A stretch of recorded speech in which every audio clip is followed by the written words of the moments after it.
gitu. Asariweuh hirup di zaman ayeuna sabab loba anu ngahalalkeun cara aturan dirumpak papagon dilabrak jeung teuing hirup rakyat jadi balangsa.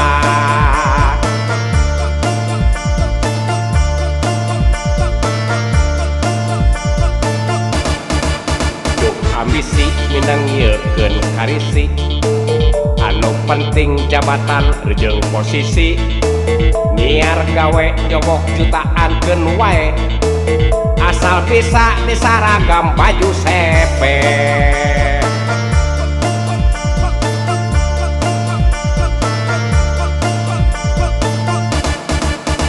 Pancena abdi nagara hirup dijamin nagara becuraling ka nagara geus leungiteun ka era. Pancena abdi nagara hirup dijamin nagara becuraling ka nagara geus leungiteun ka era.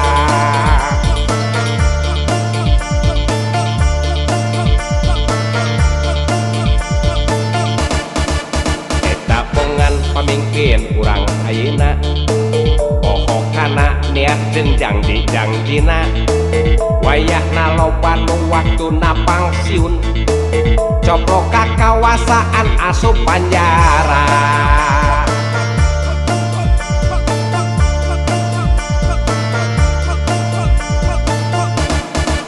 Lumatak lamun rek milih pamimpin teu saukur anu pinter tapi jujur hukum kudu jadi cekalan nu nyata adil bisa karasa ku balarea. Bercandan seueur pajabat waktosna pangsiun lebuat kabui mawi atuh kana janji-janjina ka urang sok poho mangga we tama wilujeng hidup we.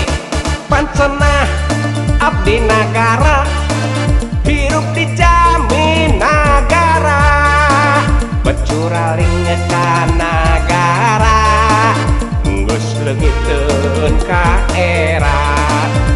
Pancena abdi nagara hirup dijamin nagara becuraling ka nagara geus leungiteun ka era.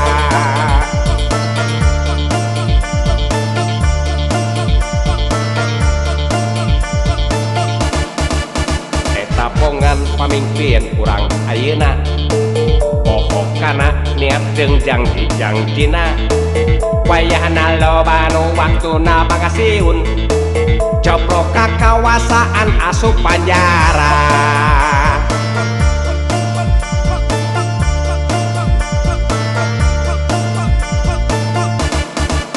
Lumatak lamun rek milih pamimpin desa ukur anu pinter tapi jujur hukum kudu jadi cekalan nu nyata adil bisa karasa ku balarea.